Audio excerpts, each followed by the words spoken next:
All right, motherfuckers, we're bringing it back to the vlog series. All right, so we're doing fans.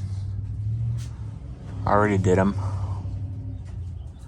Okay, your ground from your fans goes straight to the battery. No exceptions. Do not put them on the chassis. Do not put them on the chassis. Fan, negative, ground, straight to battery. Your relay is gonna be set up as a negative trigger, ground trigger, that's converted to a positive 12 volt. Your 12 volt is straight to the battery. Straight to the battery, no accessories, no nothing. Straight to the battery. That's your 12 volt. These wires are 12 gauge each. They are crimped to a 8 gauge wire with the battery terminal. So all your battery and negative from the fans, your ground, is to the battery. These are your negative triggers. The negative triggers comes from your PCM, or if you got one of those shit that go into your engine that it's like it's a ground, but it's a ground once the engines be to a certain temperature. Like let's say you get a 160, a 180, a 190, a 200, it turns into a ground. It clicks on, so it will send a signal to this shit. This shit will send a signal to the relay, and it would turn it into a 12 volt positive. It comes back to a 12 volt positive to your shit. Danny, come in to record. Danny over there acting stupid, like always. Okay, so right here, down is ground, up is fucking positive. So you're gonna go down. So we're gonna go down negative.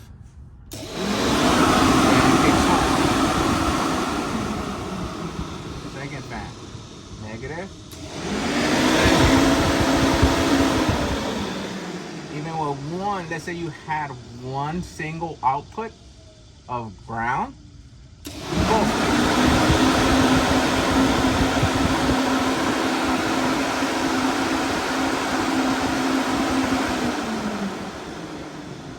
with no power draws.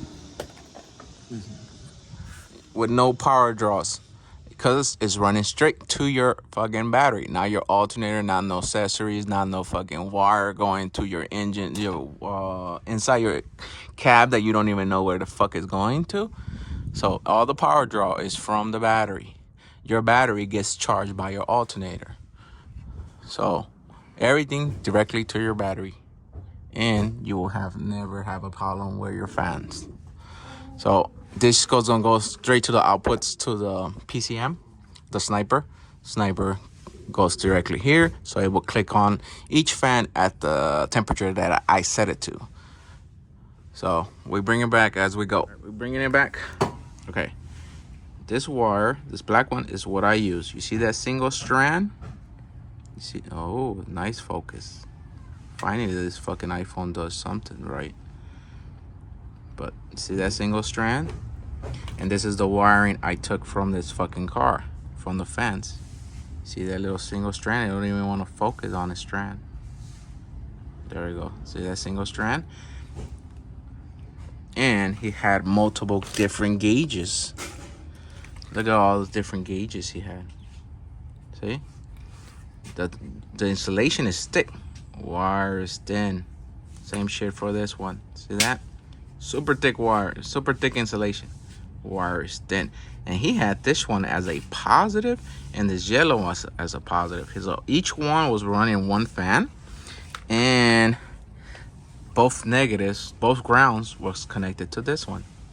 So wiring, the actual wire you use is very important when it comes to wiring, because these motherfuckers wires will start melting because all that power draw coming through them, going straight through them, and they start fucking melting and shit. So that's why it's very important, your wire. I get this shit from Amazon, coming from Southside Wire. I got them in every single gauge. I got 10, 12, Danny got 14 over there. Hold on, let me zoom out to fat ass Danny. You got 14. What is the other one? I think that's another 12. And I think it's another is that, I think that one's 16? No. 13. What? 14, okay. So yeah, that's for different wiring because of for whatever we do. But the 10 gauge is what we use for fuel because that motherfucker is constant on. 12 gauge we use for the fans, and like this, you see the fans going straight to the fans. We use 8 gauge for the fucking power.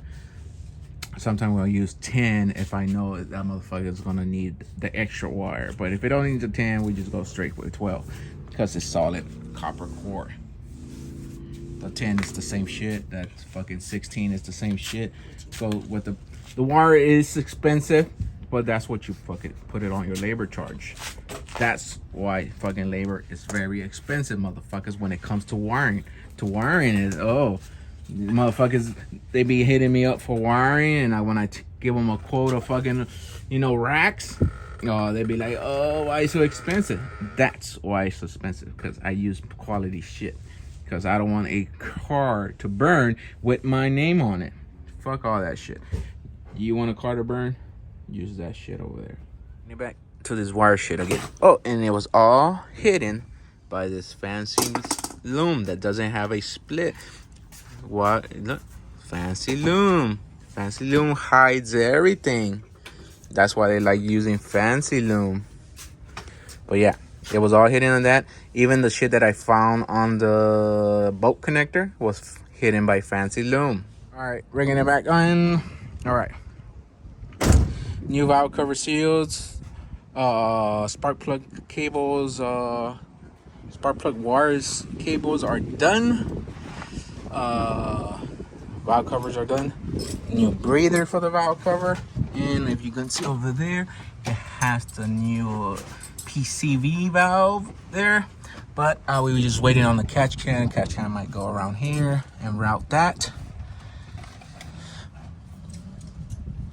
And route that. I guess I'm gonna have to tee off here somewhere right here. Just tee, so I can get vacuum from here to the catch can to the PVC valve, and it's gonna be pulling the vacuum. You can see the new blue Velcros. Okay, on this side, the new coil is in. I use an old spark plug wire to do the coil. Everything is loomed. New vacuum for the AC. I just gotta zip tie these shits. But new vacuum for the AC. Vacuum towards the back. Vacuum goes to the elbow. Then it has a 3-way split. 3-way split goes to the TH400. And it goes to the fucking AC. Everything else, all the vacuums are fucking capped. Fabo right now is setting up the wizard on the 3.5. The thing is, he has to toggle some switches for the Sniper EF5 Hyperspark for it to start. I believe it's the last one, ain't it? The last. Oh, the carb. Yeah, it says what type of sniper. Is the 40? It didn't show in the video. I believe it's the first one. Hold on, I'll bring it back. But I believe it's the first one. Displacement? Yeah, it says engine replacement. Yeah, 383. It's a cubic inches. Displacement. Yeah, because it will say liter for the difference. Yeah, 383. Oh, I got the pin. Shit. I'll bring it back. Same shit. 3, save, next. And the idle speed? Just leave it alone. He put it at 750. Oh, the idle speed might be the RPM, ain't it? Yeah. Oh, okay. Put 800.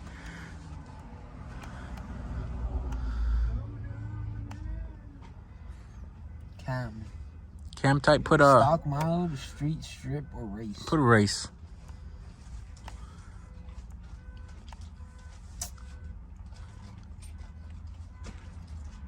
None, right?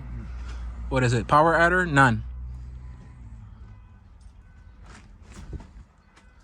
RPM to sniper. Yeah, that's the last one. The sniper distributor. The hyper spark. This one? Yeah, that's one. Why does it keep clicking up?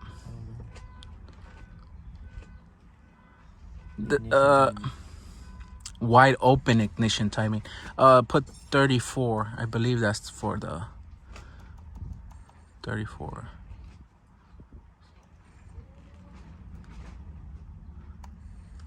And it's gonna ask you to click on and off. Please cycle ignition. Press OK though. No.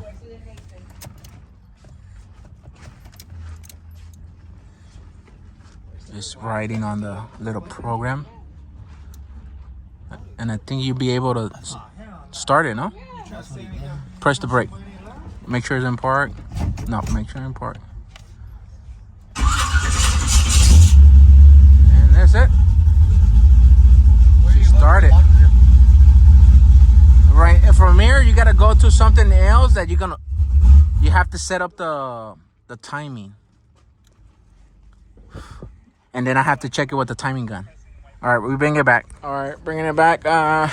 It started and it didn't start, and it started and didn't start. Right now we having trouble.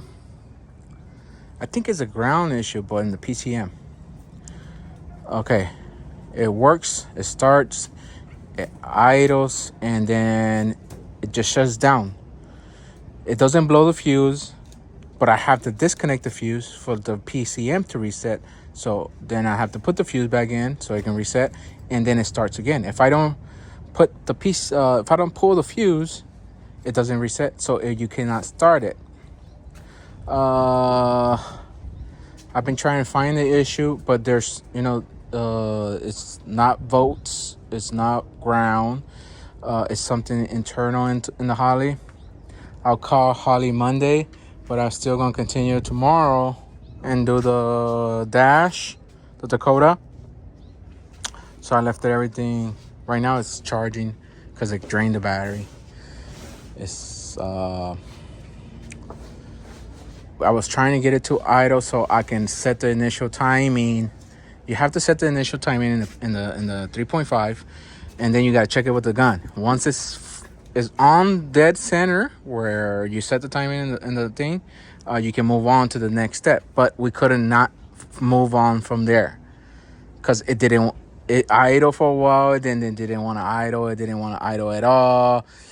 So I thought it was a miswiring issue. I thought it was a spark plug issue. No, not spark plug, but spark plug wire that I put it in the wrong location. But it's not the issue. We went and we diagnosed as much as we can, but the battery died on us. So we had the car jumped, and then we will do more diagnostic on it. But we can't find the situation or the problem, and you can see all the manuals in there. I was going through all the manuals, and it doesn't cover this problem in the troubleshoots. So I call Holly Monday because I doubted it open till tomorrow Sunday, and see what's the issue with it. I think it's a ground inside the PCM somewhere around there, because the fucking injectors stays solid open. They just stays flowing, and the rest of the system, it says it's dead. It says no connection to the PCM. But why would the injectors stay open? And then sometimes it cuts the fuel pump off at all. It just cuts the fuel pump off, and that's it. That's the two troubles that I'm having. Is having the trouble that is sometimes the injector stays open, but it stayed open while we was diagnosing the problem. And the other thing is it just cuts the PCM out of the whole situation, but it did not blow the fuse. It should blow the fuse if there was a fucking wiring issue, something making contact. The last issue I had, it turned on the fans, and we cut ignition, and the fans were still flowing. So I personally say it's a PCM issue. It must be a background somewhere in the system. But let's see what Holly says, and then I'll get back to you guys after what Holly says. So we're gonna cut the video here, but tomorrow we're gonna do the Dakota, and I'm gonna have power. So we're gonna do the Dakota. I gotta swap the headlight harness because it's going from a pull switch to a rocker switch for the headlights. I have to redo all that and install the Dakota. Everything for the Dakota is here. We're still waiting for the catch can for the oil system, for the oil catch can, and the PC, the fucking Holly. It didn't want to let me program it. Other than that, Freddie will jump onto that, and it should be on the lift tomorrow because he's doing the underneath of it. And we're gonna see how far Freddie gets there. If he finished tomorrow, I can primer it, raptor it, and probably no, we still cannot sit on it in a frame because I have to do the body work on the. I'm not professional body work, but we're gonna clean up some of the weldings and the holes he covered up in the front. So we're gonna see how far Freddie gets on that. We're still waiting on the different the center section. I still have to drill the holes. I still got to do the brake lines. So we're going to see where we at tomorrow. For me, I want to finish this so we can do just diagnose the Holly part. See if we got to send it back or what's going to happen with that. But I want to complete the Dakota. Have to put the radio in there. And it's just waiting on whatever Holly says. If we got to send it back, not send it back. If it's a quick issue that I can fix here, I'd rather do that. And that's it. And we'll see how far Freddie gets along with that. And we're going to see if we can convert that shit into a rotisserie. I really want a rotisserie, but I paid like $1,300 for that piece of shit. And the rotisserie is like fucking $1,600 plus the shipping. So I don't feel like losing money on that one and selling it for less and picking up a rotisserie from the same company. So we're going to see that if we can convert that into a rotisserie. But I think I'm going to just lose the money and buy me the rotisserie. So we see that. See you tomorrow.